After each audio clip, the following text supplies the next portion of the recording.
Hi everyone, today we're going to be colouring these little adorable toadstool homes. These are from Flourish by Johanna Basford, and I'm going to be using my Staedtler Ergosoft pencils. I'm going to start off with the orange number 4, and I'm going to do the main part of this mushroom or toadstool.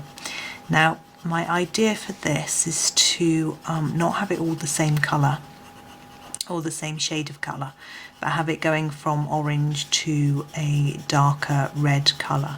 But I'm going to just put a base of this orange over the whole thing to start with, and then add some red on top afterwards. I find that's, for me, that seems to work better, and I like layering up the colours a little bit because it means you've got more chance of covering up the white paper, so you don't get little bits of white showing through, which you know, it can work for certain looks, but that isn't what I want to achieve from this one today. Now I'm going to do both of the little toadstools the same. I feel like they're connected somehow, although this one isn't a house, it doesn't have a window. Maybe this is their little I don't know, storeroom or something. Maybe the door is on the back, I'm not sure, but I just want to keep it sort of consistent, so I can do this one the same. So there we go. And this one looks a little bit darker, but I don't think that matters at this stage because we're going to go in with some different colours on top. So I'm going to leave out the I'm going to go for the 24, but I might go back to the lighter one after. Now at this point I have to decide which side's going to be dark and which side's going to be light, so I'm going to make this the darker side. So I'm going to start on this side and then work my way across. And I'm not going to do lots of different shades, just maybe 3 shades. This sort of orange colour.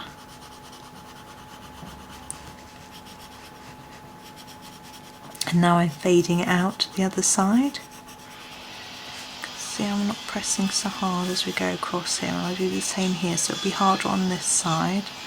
I don't know if you can hear outside, there's a lot of noise. Oh, it seems to be quite noisy when I want to decide to record. Maybe it's always noisy and I don't notice, but gosh. Anyway, hopefully you can still hear me okay. So I'm going back over it so that it looks about the same darkness as the one on the other side. There we go. And then I'm going to take the sort of darkest orange, which is number 2. It's not quite the red, and just go along the very far edge to make it darker. Now you could make the whole thing the same colour, but I think it just looks a little bit more interesting if we add some different shades. And if you look at things in nature, the light hits one side of it and it looks a little bit different to the other side. Nothing has a really even tone of colour, so you can take your inspiration from there. Now what I'm going to do is I'm not going to go back with the lighter orange. I'm actually going to bring in a yellow, and I'm going to go across the whole thing in the yellow, and I think it will help to blend it all together. Sometimes using a lighter tone helps to do that, and it will sort of lighten up the far side, help to mix up the colours. And what I like about these Ergosofts is they do seem to blend together quite well. Most cheap pencils don't really behave like this. But these are, I think they're a really good price, and they just seem to blend up nicely. So I really like that, and the fact that people can afford them is lovely, because I have got other sets that are really expensive, and although they're lovely, they've all got their own pros and cons, I suppose. But I mean, this not got the big colour range that some of the other sets have got. Right, there we go. I'm going to do a bit of rubbing out now with my little Tombow Mono Zero eraser, where just checking it's clean on the bottom, or I did that silly scribble there, which you may have observed, and I managed to colour the curtains. There we go. Now I'm going to use that same yellow, the number 11, just to do the window.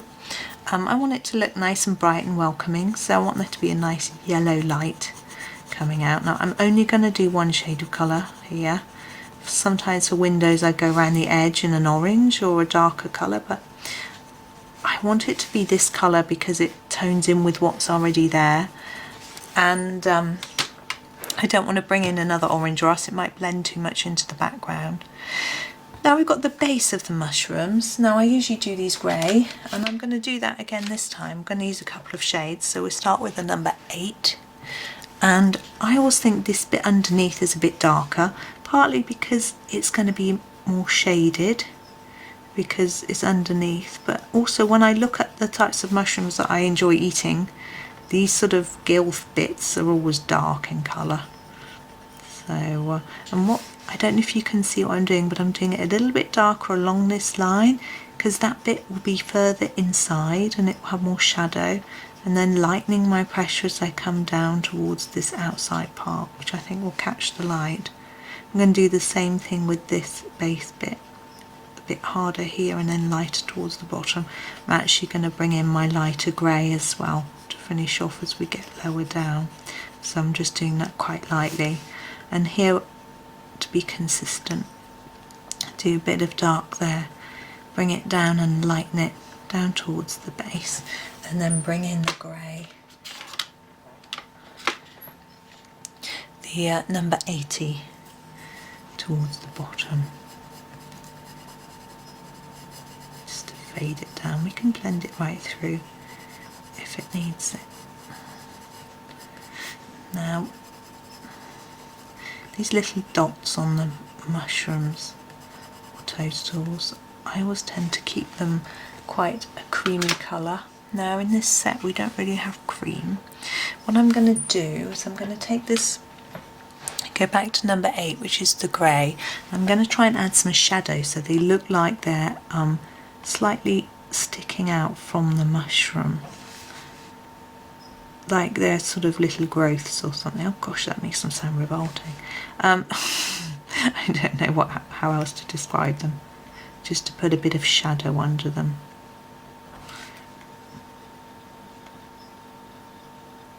This is easier with a sharp pencil.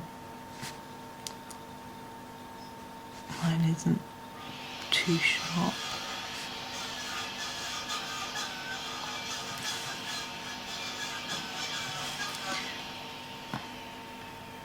Go all the way around, and under the window here too, going to be a little bit of shadow under there and under this window, and then the same on this one, but just around the bottom.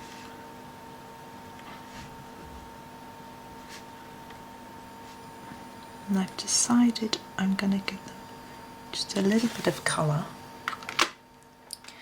with this one, number 43, and I'm going to do a little bit at the bottom and then fade it up. As you can see, I'm just putting, it's quite a faint colour anyway, just a bit there, and I'm not even going all the way to the top, so the top's being left white.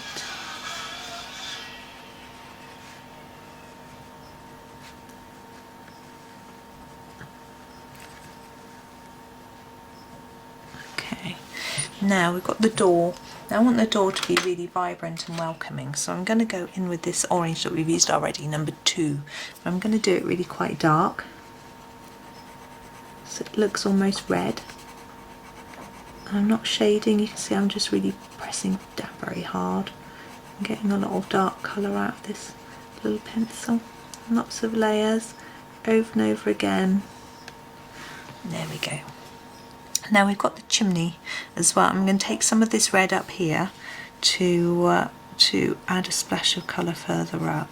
This time I'm going to do a little bit of shading on this. So what I've done is I've put hard pressure here and lightened it across, and I'm going to put a bit harder on that side.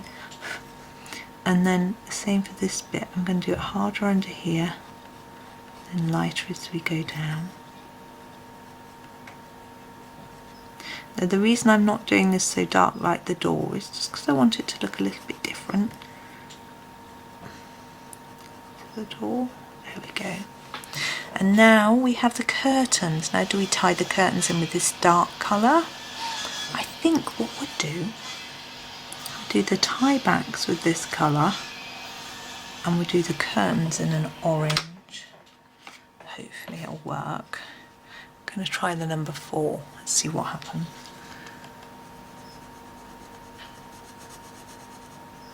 Now I'm doing them slightly darker towards the outside and lighter towards the middle, just because I think there'd be some shadow on the edge of the window. There we go. I think that's okay. And now we've got all these little leaves to do. They're all pretty small, so I'm actually only going to use one colour. And I'm thinking about which colour of shade of green I think will work the best. And I'm thinking I'm going to go for this one. This is the number 5.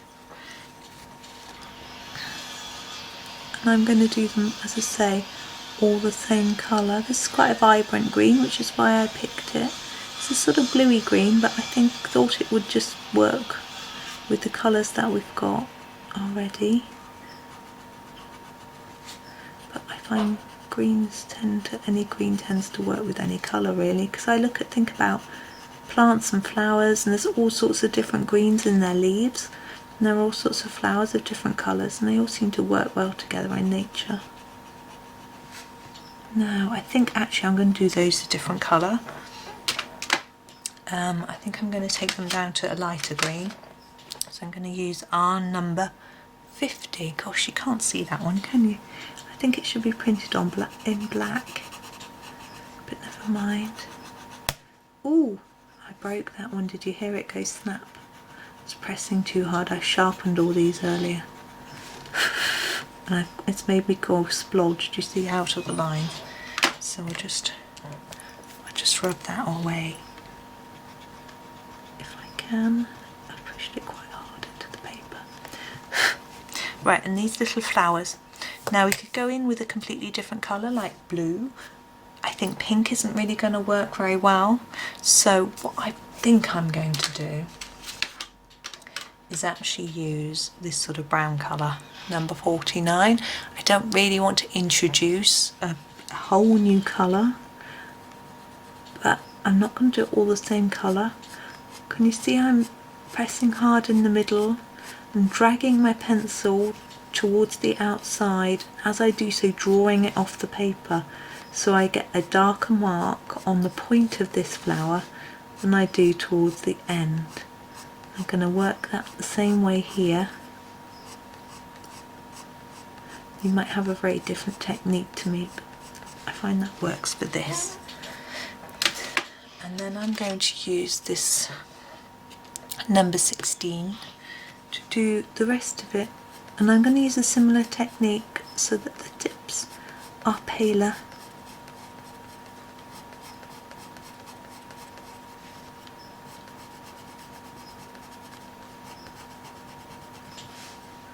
And down here too.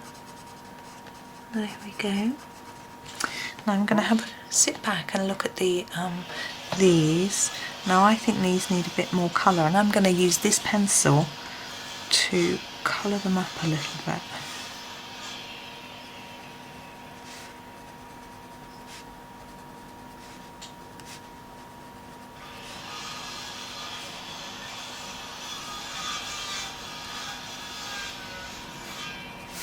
And the same with these. I'm still not going all the way to the top, they've still got a white tip.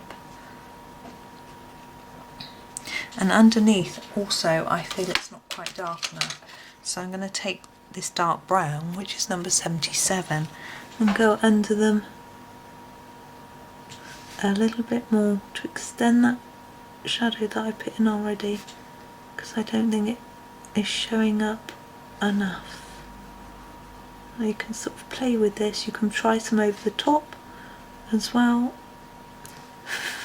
I think it works better if it's just underneath, to give them that three-dimensional look.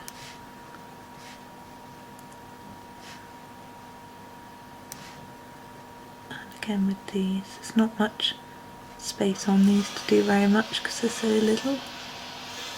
But there we go. There, I think that looks better. Now I'm thinking also, I think the stems might have looked better in brown, and I'm going to actually go over them in brown because I think it will improve it.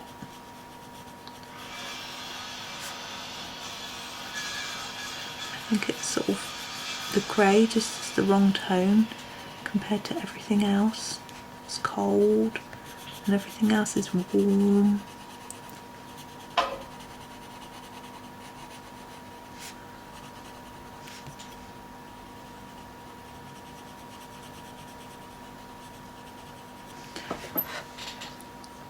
I prefer that. It still doesn't look warm enough to me, so I'm going to grab my number 73 and just go over the top of everything. Again, I'm applying the same pressure as before, so darker at the top and lighter going down.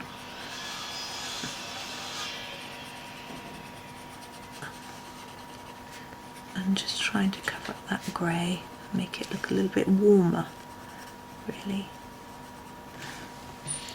There we go, I'm much happier with that. So I think that's done now. If you wanted, you could of course do a bit of a background, a bit of blue sky or something like that, but actually I'm just going to leave it as it is. I rather like the simplicity of it. So I hope you enjoyed that, and thank you very much for watching, and happy colouring.